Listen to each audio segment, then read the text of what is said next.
তো রাজা রামমোহন রায় যখনই আসবে তোরা প্রথমে লিখবি রাজা রামমোহন রায় ছিলেন 19 শতকের একজন অসাধারণ ব্যক্তি বা উল্লেখযোগ্য ব্যক্তি।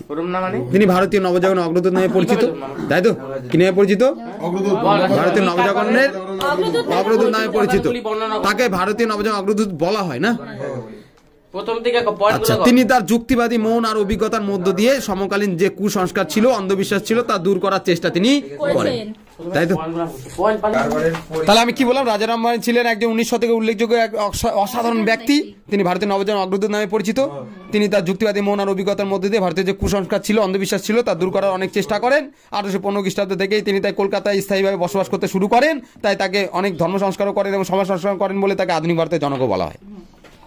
ওকে, মেন পয়েন্ট তাহলে কি কি দিব? ধর্মীয় সংস্কার, সামাজিক সংস্কার, শিক্ষা সংস্কার, অন্যান্য সংস্কার হয়েছে। ধর্মীয় সংস্কারটা কি বলবো আমরা? রাজা রামমোহন রায় তার ধর্মীয় সংস্কারের মধ্য দিয়ে 1815 খ্রিস্টাব্দে আত্মীয় সভা তৈরি করেন। কি তৈরি করলেন? আত্মীয় সভা। এর মাধ্যমে তিনি একেশ্বরবাদেরও প্রচার করেন। কি প্রচার করেন? একেশ্বরবাদ। ঠিক আছে। 1828 খ্রিস্টাব্দে তাই তিনি আবার প্রতিষ্ঠা করেন ব্রাহ্ম সভা। এটারই নাম পরিবর্তন করে তিনি দেন 1830 খ্রিস্টাব্দে ব্রাহ্ম সমাজ। তোমরা কথা বলবো না, আমারটা শোনো।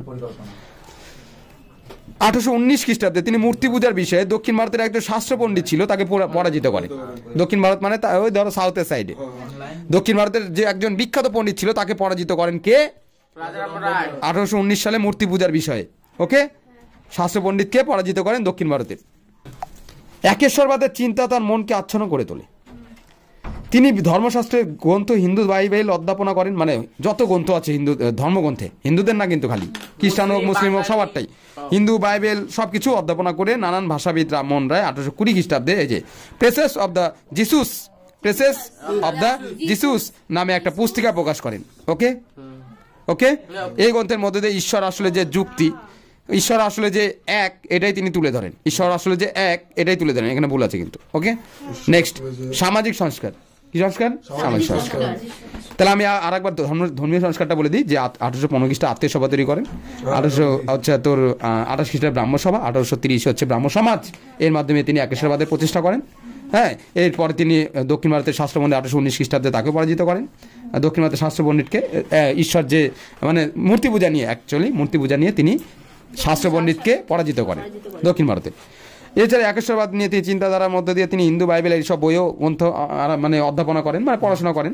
যাই হোক, তিনি এর মধ্যে দিয়ে 1820 খ্রিস্টাব্দে তাই একটা গ্রন্থ তৈরি করেন, প্রেসেস অব দ্য জিসুস। হচ্ছে বাইবেলটা পড়েই কিন্তু বিশেষ করে এই গ্রন্থটা তিনি তৈরি করেন। সামাজিক সংস্কারের মধ্যে কি করেন? ভারতে রাজা রামমোহন রায় সামাজিক সংস্কার ছিল উল্লেখযোগ্য। হচ্ছে এরকম করে আমি শুরু করতাম, আমি এরকম সেম লিখতাম না। সমাজ সংস্কারের ক্ষেত্রে তার মূল একটা আন্দোলন ছিল, সেটা হচ্ছে সতীদাহ প্রথা। ঠিক আছে, সতীদাহ প্রথা তিনি আন্দোলন করেন। লর্ড উইলিয়াম বেন্টিং 1829 খ্রিস্টাব্দে রেগুলেশন 17 দিয়ে তিনি এটাকে নিষিদ্ধ করেন। অর্থাৎ রাজা রামমোহন রায় সতীদাহ প্রথা আন্দোলনটা করেন, আর সেই আন্দোলনটাই পাশ করেন কে? লর্ড উইলিয়াম বেন্টিং 1829 খ্রিস্টাব্দে রেগুলেশন 17 দিয়ে। রেগুলেশন 17 দিয়ে। ওকে, কত দিয়ে? রেগুলেশন 17 দিয়ে। কি ছিল সতীদাহ প্রথাটা সেটা তোমরা সবাই জানো, আরেকবার বলে দিই যে কোনো ছোট একটা শিশুরও আগে বিয়ে হয়ে যেত, সে বাল্য শিশুর বিয়ে হলে সেই চুপচাপ থাকো, কথা বলবা না, তুমি ভুলভাল বলবা না। তো কি বললাম যে সতীদাহ প্রথায় ছিল এরকম যে কোনো একটা শিশুর বিয়ে হয়ে গেল, কোনো বয়স্ক মানুষের সাথে বিয়ে হলো, সেই স্বামী মারা গেলে সেই শিশুকে জীবন্ত পুড়িয়ে দেওয়া হতো। অর্থাৎ বিবাহিত কোনো মেয়ের স্বামী মারা গেলে জীবন্ত পুড়িয়ে দেওয়া হতো। কিন্তু ভুলভাল বললে একটু আগে, শুনলি তোরা? ও সতীদাহ মানে বোঝে না, সতীদাহ হয় ও অন্য করে দিল। হচ্ছে সতীদাহ মানে তো বোঝাচ্ছে সতীটাকে দাহ করা হতো। তার মানে কোনো স্বামী যদি, কারো স্বামী যদি মারা যেত তাহলে তার স্ত্রীকে জীবন্ত পুড়িয়ে দেওয়া হতো। এইটা দেখেই তিনি কষ্ট পায় কে? রাজা রামমোহন রায়। বিশেষ করে তার বৌদি, যখন বৌদিকে পুড়িয়ে মারা হয় তখন সে খুব কষ্ট পায়। তারপরে তিনি এই আন্দোলনটা করেন। এখানে এই জিনিসটা লেখা নেই, এগুলো তুমি অ্যাড করে দিতে পারবা। ওকে, কারণ এগুলো কোনোদিন পড়ে তুমি লিখতে পারবা না, এগুলো তোমাকে বেসিকে লিখতে হবে। যে বেসিকে লিখবে সেই কিন্তু পারবে। আচ্ছা, তিনি বহুবিবাহেরও বিরোধিতা করেন। তিনি পিতৃ সম্পত্তির ওপর অনেক অধিকারের দাবি তোলেন, মানে পিতৃ সম্পত্তির ওপর যে নারীদের অধিকার থাকা উচিত এটাও তিনি দাবি করেন। তিনি তুহাপাতল মুহাইদিয়া নামে গ্রন্থে নারীদের সামাজিক দাবিগুলো জানান। এই কোশ্চেনটা পরীক্ষা আসে যে তুহাপাতল মুহাইদিয়া গ্রন্থটি কার লেখা? রাজা অনেকে বোঝে না এটা কার। তুহাপাতল মুহাইদিয়া গ্রন্থের মাধ্যমে তিনি নারীদের যে জাগরণ সেটার প্রতি অগ্রগতির মাধ্যমে, মানে নারীদের যাতে দাবি দেওয়াগুলো পূর্ণ হয় তাই তিনি রচনা করেন বা লেখেন গ্রন্থের মধ্যে। শিক্ষা সংস্কার কি? রাজা রামমোহন রায় উপলব্ধি করেন যে আধুনিক পাশ্চাত্য শিক্ষা গ্রহণ না করলে ভারতীয়দের প্রকৃত উন্নতি সম্ভব নয়। এই জন্য তিনি লর্ড আমাস্টকে একটা চিঠি লেখেন। কাকে লেখেন? লর্ড আমাস্টকে। কি লেখে চিঠিতে? যে ভারতীয়দের ইংরেজি, পাশ্চাত্যেের বিজ্ঞান আর দর্শন শিক্ষাদানের জন্য সরকারি অর্থের প্রয়োজন আছে।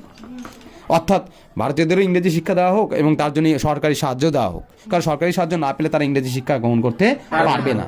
কথাটা বুঝাতে পারছি? এর জন্য তিনি লর্ড আমহার্স্টকে চিঠি লেখেন। লর্ড আমহার্স্টকে অনেকে বানানটা ভুল লিখে আসে, সরি আমহার্স্ট হয় কারণ পেটকারণ শয়টা বা দন্তা শয়টা, এটা চেক করে নিও এটা। ওকে, লর্ড আমহার্স্টকে একটা চিঠি লেখেন। ওকে, তিনি নিজে কলকাতায় একটি ইংরেজি বিদ্যালয় প্রতিষ্ঠা করেন। এছাড়া হিন্দু কলেজ প্রতিষ্ঠায়ও তার ভূমিকা ছিল। নিজেও ইংরেজি বিদ্যালয় তৈরি করেন এবং হিন্দু কলেজ যে প্রতিষ্ঠা হয় সেটাতেও তার অগ্রণী ভূমিকা ছিল। নেক্সট, অন্যান্য সংস্কার। রাজা রামমোহন রায় ভারতীয় রাজনৈতিক আন্দোলনের সাথেও যুক্ত ছিলেন। এছাড়া সংবাদপত্রের আগে স্বাধীনতা দেওয়া হতো না, সে সংবাদপত্ররা, ভারতীয়দের সংবাদপত্ররা বিশেষ করে স্বাধীনতা পেত না, তাই তিনি আন্দোলন করেন। তার মানে এটা অন্যান্য সংস্কার। অন্য সংস্কার পয়েন্টে কী লিখবো? রাজা রামমোহন রায় ভারতীয় রাজনৈতিক আন্দোলন আর ভারতীয় সাংবাদিকতার অগ্রদূত ছিলেন। তিনি বিচার ব্যবস্থা দুর্নীতির বিরুদ্ধেও আন্দোলন করেছিলেন। এছাড়া কৃষকদের দুরবস্থা দূর করতে তিনি নানান চিন্তা ধারণা করেন এবং সংবাদ কৌমুদি এবং ফরাসি ভাষায় মিরাতুল আকবর নামে সংবাদপত্র প্রকাশ করেন। এই যে এটা পরীক্ষা আসে যে মিরাতুল আকবর গ্রন্থটি কার লেখা? মিরাতুল আকবর গ্রন্থটা রাজা রামমোহন রায়ের লেখা। তিনি ছিলেন বাংলা গদ্যের জনক। যদি বলে বাংলা গদ্যের জনক কে? রাজা রামমোহন রায়। হচ্ছে বেদান্ত গ্রন্থ এছাড়া ইত্যাদি ব্যাকরণ গ্রন্থের মধ্যে তার উল্লেখযোগ্য ভূমিকা ছিল। হচ্ছে এটা বানান ভুল আছে, তাই আমি বললাম না শব্দটা। নেক্সট, সীমাবদ্ধতা কি বলবো? সীমাবদ্ধতা আমরা এটাই বলবো যে সুশীল কুমার দে বলেছেন যে রাজা রামমোহন রায় কিন্তু অনেক সীমাবদ্ধতাও ছিল, অনেক কিছু ত্রুটিও ছিল। সীমাবদ্ধতা মানে ভুল। বহির্বিবাহ কলিন্য প্রথা এর বিরুদ্ধে নাকি সোচ্চার করেননি বলে সুশীল কুমার দে বলেছেন। এছাড়া ইংরেজি শিক্ষার প্রতি তিনি বেশি মনোযোগ দিয়েছেন বলে অনেকে বলে থাকেন, তাই এ নিয়েও ঐতিহাসিক মতভেদ আছে। ওকে, নেক্সট, উপসংহার কি হলো? সবশেষে তাই বলা যায় তার সীমাবদ্ধতা রয়েছে ঠিকই, তবে সেটা চিরস্থায়ী ছিল না। রবীন্দ্রনাথ ঠাকুর তার ভারত পথিক নামে গ্রন্থে বলেছেন যে তাকে ভারত পথিক বলে অভিহিত করেছেন। সরি, আমি কোশ্চেনটা তোমাদের তখন ওকে ধরছিলাম যে রাজা রামমোহন রায়কে রবীন্দ্রনাথ ঠাকুর কি বলেছে? ভারত পথিক বলে অভিহিত করেছেন। দিলীপ কুমার বিশ্বাস আরও এক ধাপ এগিয়ে গিয়ে তাকে বিশ্বপথিক বলেছেন। দিলীপ কুমার বিশ্বাস কি বলেছেন? তাকে বিশ্বপথিক। আর এছাড়া পার্সিভাল স্পিয়ার তাকে বলেছেন আধুনিক ভারতের জনক। এটা পরীক্ষা আসে, আধুনিক ভারতের জনক কাকে বলা হয়? হচ্ছে রাজা রামমোহন রায়কে বলা হয়। কে বলেছেন? Percival Spear. Okay, Percival Spear হচ্ছে এটাই। এবার আরেকটা দিয়ে দিই, শিক্ষা সংস্কার। কি সংস্কার? শিক্ষা সংস্কার। এখানে শিক্ষা সংস্কারটা যেটা লিখছে এটার সাথে তোমরা একটু অ্যাড করে দিবা যে তিনি গ্রামগঞ্জে অনেক বিদ্যালয় তৈরি করেন এবং নিজের অর্থের মাধ্যমে তিনি গ্রামীণ বিদ্যালয়ে হচ্ছে তো পড়াশোনার ব্যবস্থা করে দেন। ঠিক আছে, এছাড়া নিজের উদ্যোগে তিনি নারীদের জন্য অনেক বিদ্যালয় তৈরি করেন এবং এছাড়া তিনি শিক্ষার অগ্রগতির জন্য ইংরেজি শিক্ষার উপরে বিশেষ করে জোর দেন। ঠিক আছে, এই যে জিনিসগুলো দিয়ে গ্রাম ট্রাম ঢুকাই দিয়ে শিক্ষা সংস্কারটা বড় করে দিতে হবে। ছোট